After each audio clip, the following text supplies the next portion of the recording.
we had the game won in many ways and didn't just finish it. And we played a lot of good football, but in the second half, Westmeath never gave up. They won a lot of breaking ball around the middle. We didn't seem to get the same ball into our inside line as we were doing in the first half. And you know, with each score, they got momentum, and we didn't break it. And we're incredibly disappointed because you could see from our first half display we came here to do a job and get to a Leinster final, and we haven't done it.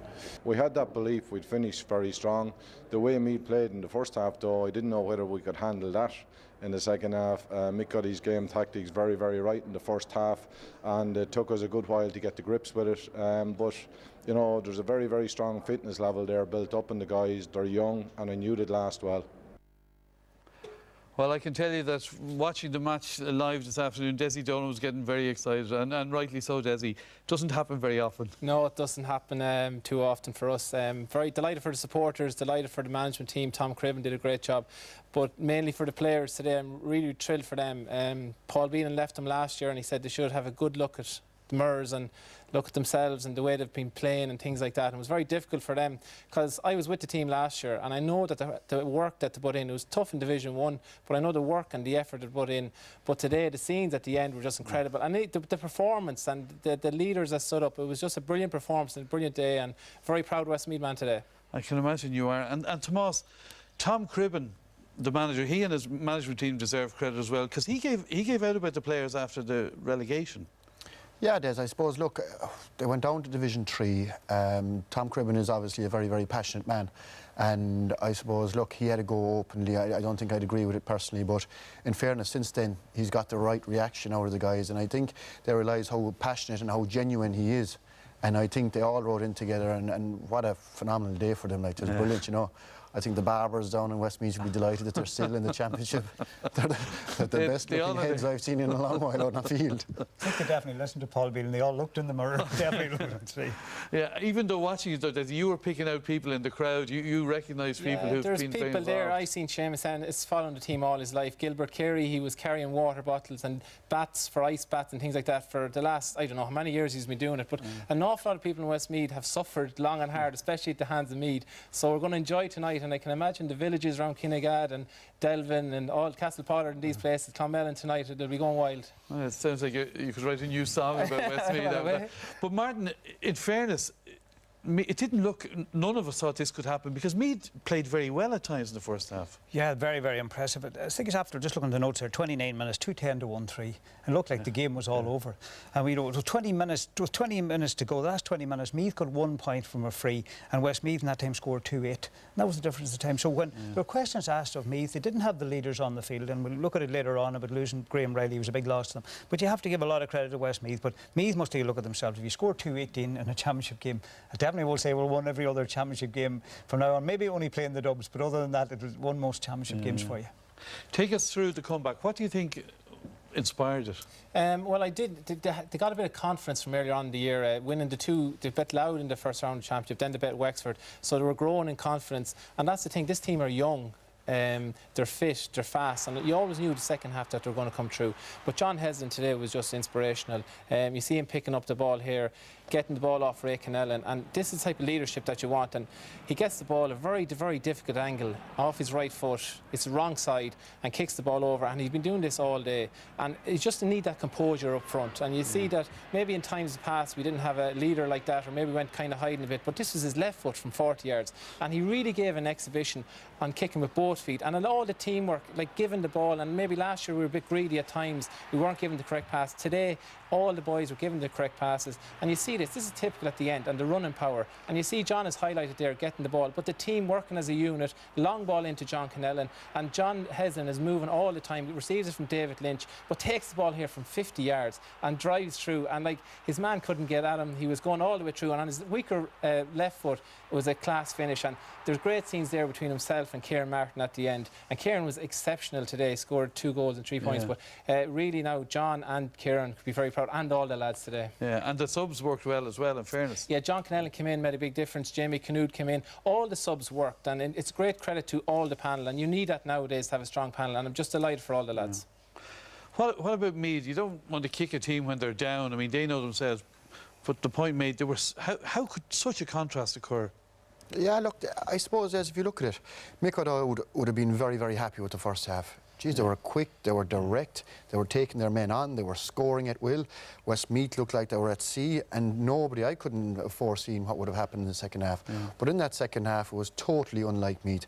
Westmeath got stuck in, put a little bit of pressure on them, forced mistakes, and suddenly, the further they went, Westmeath got into the game and grew with confidence. There was a lot of silly mistakes, Des. You see Donald Keoghan here, simple ball out the wing, and every time they coughed up possession, it grew.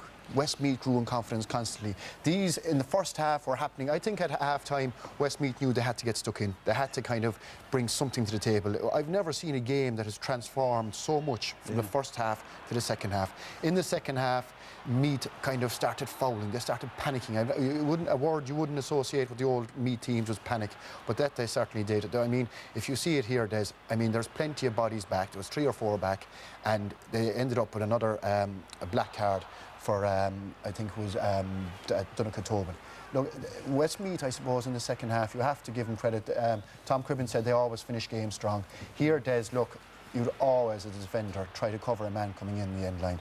You know, it's something that you teach him. David Dalton was he came too late, you know, and the damage was done. But certainly, you know, I think Mick O'Dowd will be very, very disappointed. That game, I mean, if you compare the difference between top teams and teams on the lower scale, if that was a top team, they would have put Westmeath away. You know, there was no way you'd allow, coming out into the second half, you'd make sure that first 10 minutes into the second half that you'd make sure they couldn't get back into it.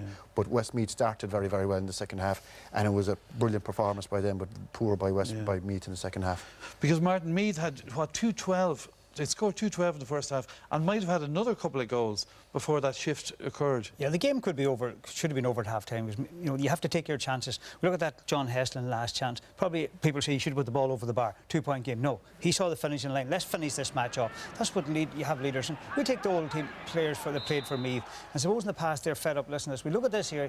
Yeah, Graham Riley goes across and catches him just with the foot. You feel it went. The 3 of you thought it was. Yeah, it looks that way when you look back. And a lot of people are saying, you know, it's a harsh call not there. The black card is very hard to call, and it's very hard on referees to get it right.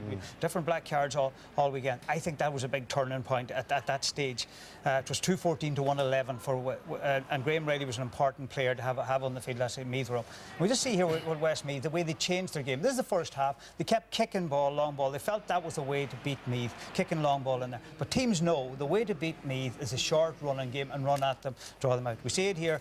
Big switch at half-time, give credit to the management team. Kieran Martin was playing a sweeper the first half, and it didn't work out well for him. Putting him up front, his power and his pace. Now, I know Thomas showed it early on, but you want the second player going over there across to cover that, the player coming through in that situation. You know, if it was a sweeper over it. See him there, made the decision to go at Meath and cause a problem. See it here, we show it. He's looking up, as if he's going to kick it long. No, we're not. We're going to carry the ball. This is what we're doing. This is the change we made in the second half. The ball goes inside to Dempsey inside the corner forward. Yes, it lays. We see it coming off. It's Connellan here. We kicked 2 very good points. These are the 2 scores right at the start of the second half. We got them 2 scores. So they definitely, credit to the management team, Tom Cribben, they made a decision at half-time. So look, we're going to have to run this ball. It's not working kicking the ball. They were nervous at the start, and they did that. But Meath didn't counteract that. And the loss of Graham Riley as the leader looked, you know, they seemed to just fall apart after that. Yeah, Westmeath will have to improve. I mean, you look at the whole game, like the first half performance won't be good enough at all. And in the second half, they were way more clinical. Yeah. But, I mean, you have to get a whole round better performance if they're going to have any chance. The only thing is, Thomas, nobody is expecting them to do well against Dublin. Different off that performance. You're only going on against a better team, people expect them to win the match. Nobody's expecting them to do that. We'll talk about the first half and the second half in the terms of the quality they played. Geez, they were way clever. They were picking off their passes. They weren't doing silly things at all. A totally different team in the second half. Let's not spoil the buzz in Westmeath tonight. We'll talk about that tomorrow. Well, it's a story on a more serious note emerged this evening that Meath goalkeeper Paddy O'Rourke, who was sent off, was trawled on social media. That means he received threats and some pretty vile insults.